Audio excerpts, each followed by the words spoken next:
Podcast Network Asia.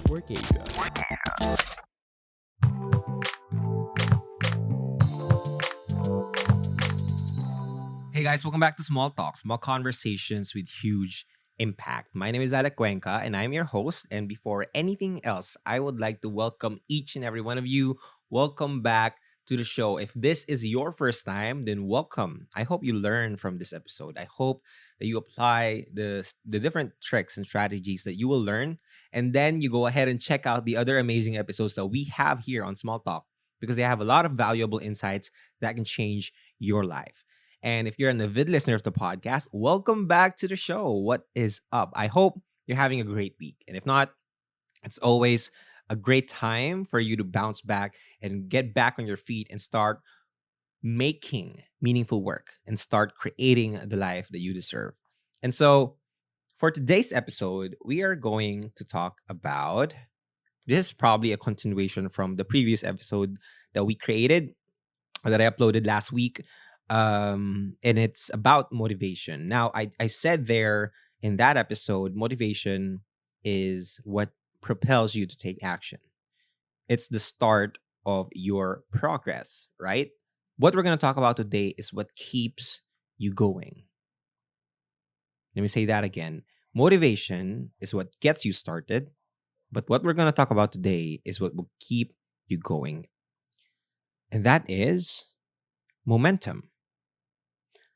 We hear this a lot, this word, momentum. We hear it in basketball situation, in different sports situation, but we can also have personal momentum. And momentum is the continuation of motivation. Okay. It's you in the action. You're in this phase of being consistently active in the pursuit of your goals. Now, while we hear this a lot, it's important to note that our momentum swings. Just like in basketball situations, sometimes the other team has momentum. For example, I remember one of the instant classics in basketball. It's when LeBron James and the Cleveland Cavaliers faced the Golden State Warriors, and the Golden State Warriors was up 3-1. And so the broadcasters around the world, and they know it themselves, they know it in themselves, they have the momentum. But LeBron James had other plans. He thought, okay, I may not have momentum on my side, but I can flip the switch and I can swing it back in my favor. And a lot of us feel that way. A lot of us feel that we don't have the momentum on our side. In fact, we're on this downward spiral hole that we don't want to do things, that we're not achieving things, that we're not accomplishing things. And so we don't have that momentum on our side. But it's time for us to swing that back. And let me tell you one thing, it is possible. After LeBron James were down 3-1, they took it game by game, one play at a time. And they regained momentum. They won game 5. They won game 6. And they forced a game 7. And the game 7, they won that series that eventually led to a championship. So even though you don't have momentum right now, it's important to know that you can create momentum and start swinging the odds back to your favor. So let's try to talk about momentum. Momentum, let's try to define first what is momentum. And I've learned this from my time in engineering school.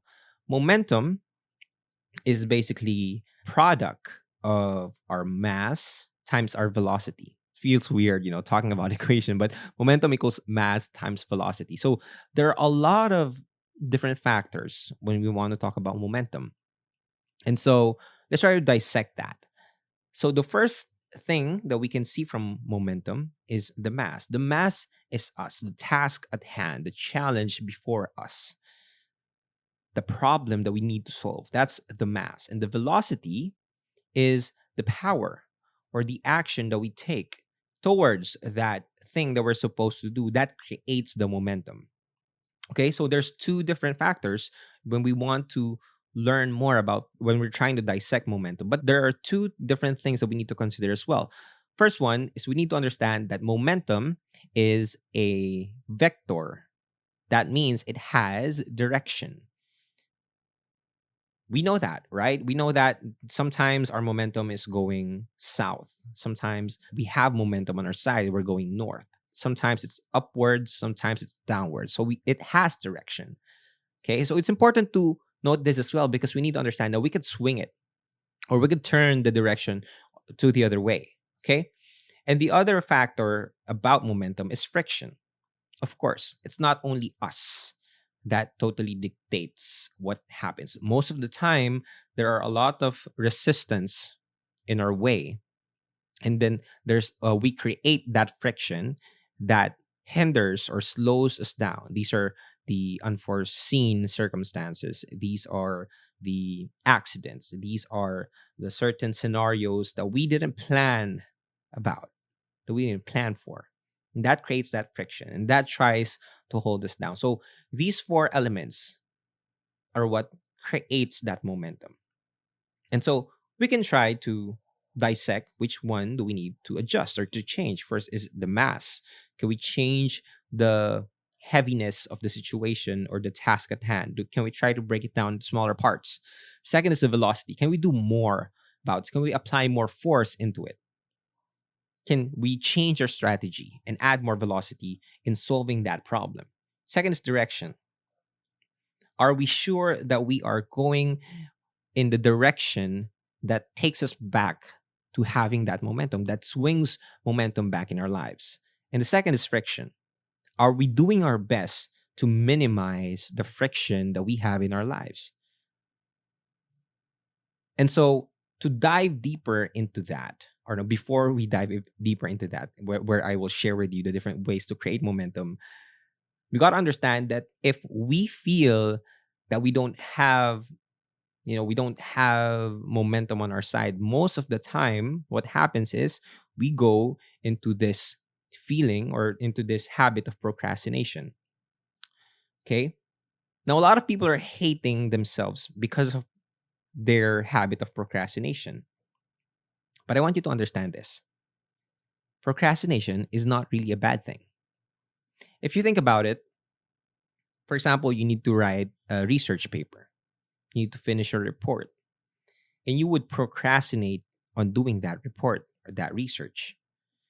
But it's not the writing of the report that you don't want to do, it's the stress that comes along with that act. Okay. It's the stress that comes along with that task that basically you want to not face.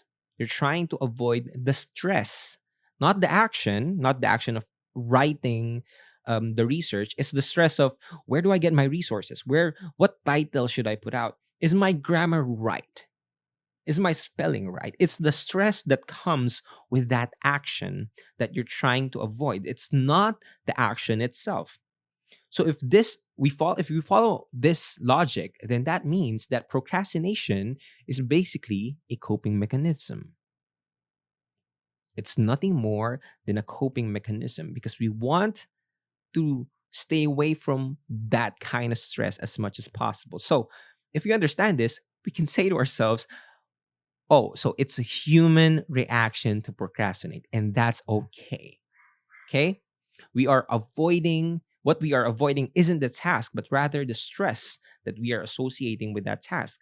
And so, if we understand this, we understand that it's normal. We realize that it's okay for us to procrastinate. And so we can be kinder to ourselves. And once we're kinder to ourselves, we can now do the habit or the tricks or the strategies to create momentum or to swing back the momentum in our lives. Okay, so let's now talk about how to create momentum. Now, according to Newton's first law, a body will remain at rest unless acted upon by an external force. That's why if you don't have momentum, you can't wait for momentum to just swing to your side, you need to do something to swing it back to your side, because it will continue to go to away from you. It will continue to be on the direction that is not aligned with your goals. Hey you, yes you, I'm talking to you. If you like unscripted conversations on heartbreak, listen to Walwal Sesh the podcast, ang podcast ng mga sawi, hosted by Doc Gia. Part of the process of moving on is really accepting that it was or it never never was, happened. yeah. Take it one day at a time, no? Sir Renz It's something that we need to, in a way, let people know na it's okay to cry. and Vino. If you're just expecting pero you're not doing anything or something para malaman ng partner mo kung ano ba yung pangangailangan mo, then walang mangyayari. Available on all major podcast platforms. Powered by Podcast Network Asia. Unless it is acted upon by an external force. Okay? So we got to understand that if we want something to change, if we want to change the momentum, put it back on our side, we need to do something.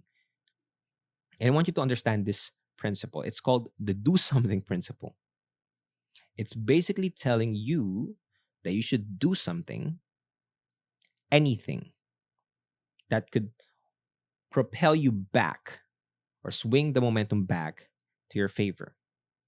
A lot of people think that when they have the task, they're gonna finish.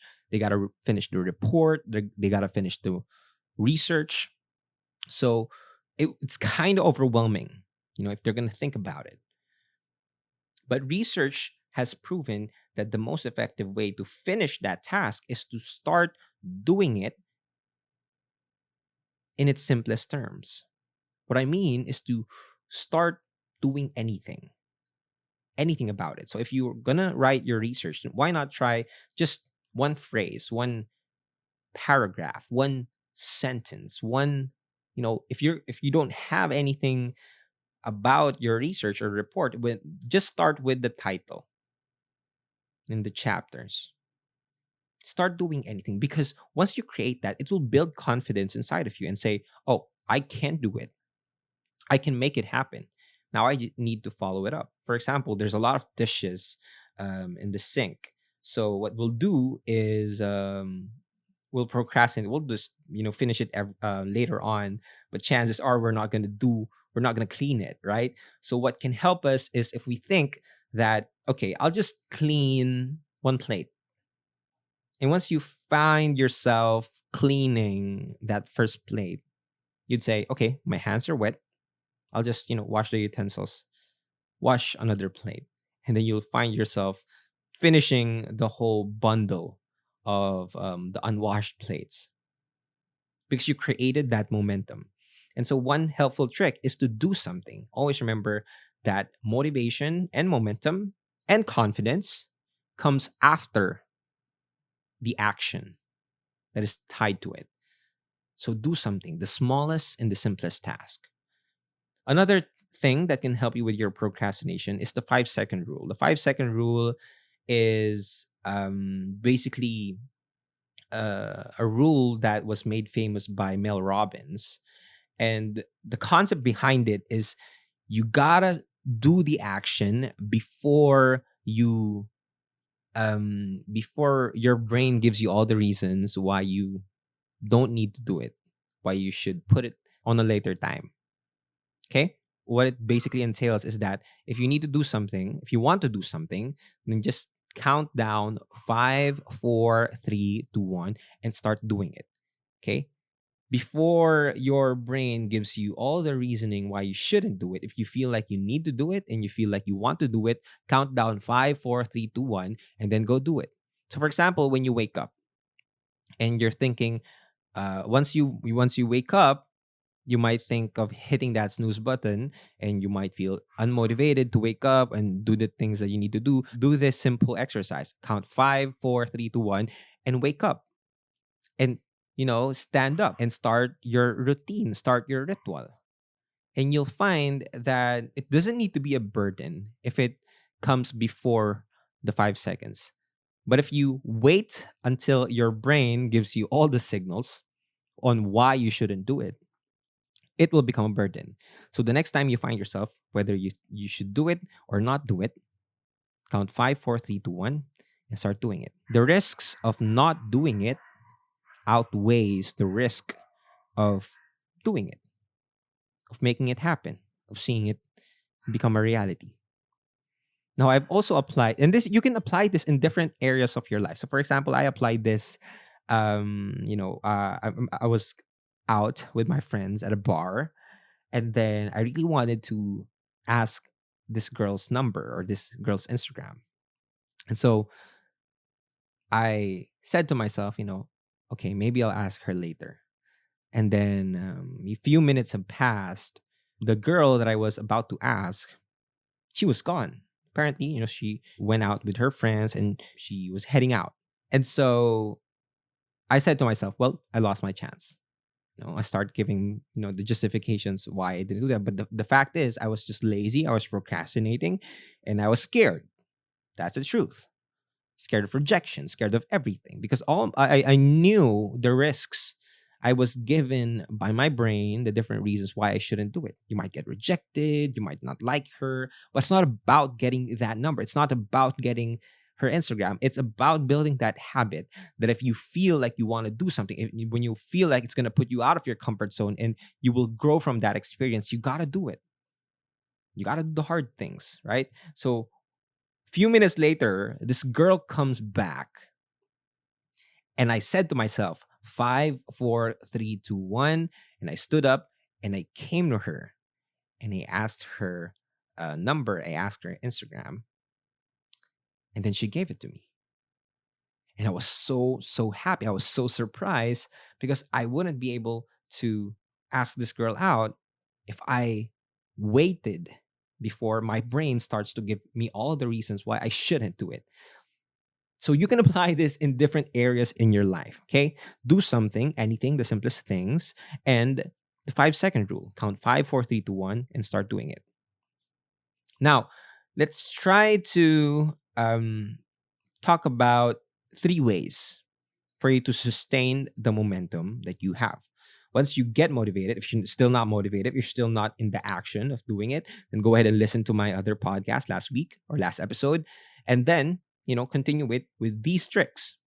3 ways to sustain your momentum. The first one is to remind yourself what success looks like. That's why it's very important for you to put down your goals in a place where you would always see it, because that acts as your motivation. That keeps you motivated. That allows you to see and visualize what it feels like once you finish the work, what the rewards look like. So you got to remind yourself what success look like. And you can also do this by, putting up a vision board or just having that 5-minute visualization on what you want to happen.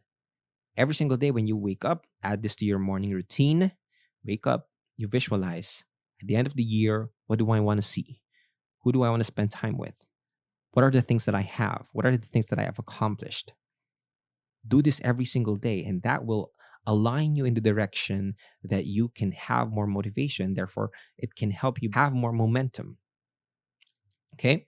The second one is to remove the energy drainers. There are a lot of toxic people around us, and most of the time, they don't match the energy that we have, right? So the moment that you see someone that is not matching your energy, or if you feel like this person is becoming too toxic for you, especially your relationships, okay, this will have a heavy toll on your productivity, on your efficiency. So make sure that if you see someone and they're toxic, you got to remove them for now, for now. If you have a toxic relation, you got to let them go. Because if you're invested in improving yourself and becoming a 1% better every single time, then you got to be able to make sacrifices. And we won't be able to focus on the things that matter unless we say no to the things that don't matter, to the things that drains our energy. So remove the energy drainer, okay? The third one for you to sustain the momentum is to rest and recharge. Rest is very important, and leisure as well. Practice the 80-20 production versus consumption. And we have 7 days in a week, and even God needed a day to rest. So make sure that you practice 80-20. 80% you're producing quality work, and then you make time for rest. Rest is not an option. Rest is a necessity. Rest is something that should be put on your calendars. Rest is something that you need to make time for. So practice 80-20. 80% you're doing the work, and 20% you're resting. You're relaxing. Okay? The last tip that I want to share with you if you want to, sustain momentum is you got to drop the bullshit. You got to drop the BS. Okay? I know that it's hard and it's not really simple, but it's okay. Life is hard. It's supposed to be. The thing that you want, it's going to get you a hard time, or you're going to have a hard time when you want to be someone, when you want to expand yourself, when you want to improve yourself. It's going to be hard, but it's supposed to be. Otherwise, you won't want it. But even though you are in the process, sometimes you still have the BS reasons, excuses on why you're not doing it, on why you're procrastinating on why it's not going to happen for you. So make a list right now, your exercise. I'm leaving you with an exercise. Get a piece of pen and paper and write down all the reasons why you don't want to do it, or why you can't do it. Okay? That's going to be your excuse list. And I want you to take a very good look at it. And I want you to tell yourself that these are just suggestions. These are not my truth.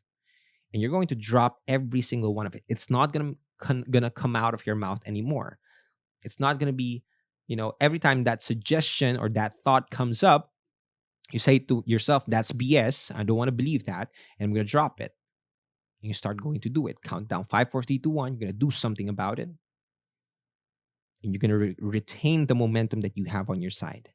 The BS will always, the excuses will always come up. But you got to be able to notice them. That's why you need to make a list out of them and then throw it away out of your lives. You'll realize that when you do this, you would see that a lot of people have the same list that you have. So if you really want to be productive at something, you got to elevate yourself. You got to change your thoughts, your words, and your habits. And so you got to drop the bullshit. You got to drop the BS. Okay? So those are the different reasons or the different ways for you to sustain momentum, create momentum, and sustain momentum. So I hope that you learn different parts of yourself on where you can apply this, whether it's in your finances, in your relationships, in your career.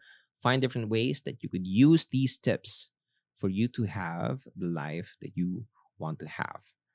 So thank you so much for listening. That's all for this episode. My name again is Alec Cuenca. And if you like this, go ahead and share it on your Instagram. It helps the podcast a lot. Okay? Share this with your friends and your family that needs to get the momentum back on their side. Share it with them. Share with the people that you love. Yeah. Again, thank you so much for listening to the episodes that I create here on Small Talk. It means a lot. You guys sustain my momentum. And it really means a lot to see all of your messages and your comments, suggestions, reactions that you share on Instagram. So thank you so much. I am eternally grateful for you. So again, my name is Alec Cuenca. This is Small Talk, small conversation with huge impact. And I'll talk to you guys next episode. Bye-bye.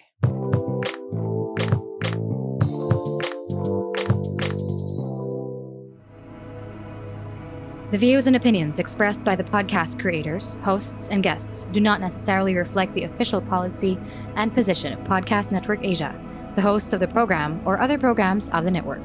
Any content provided by the people on the podcast are of their own opinion and are not intended to malign any religion, ethnic group, club, organization, company, individual, or anyone or anything.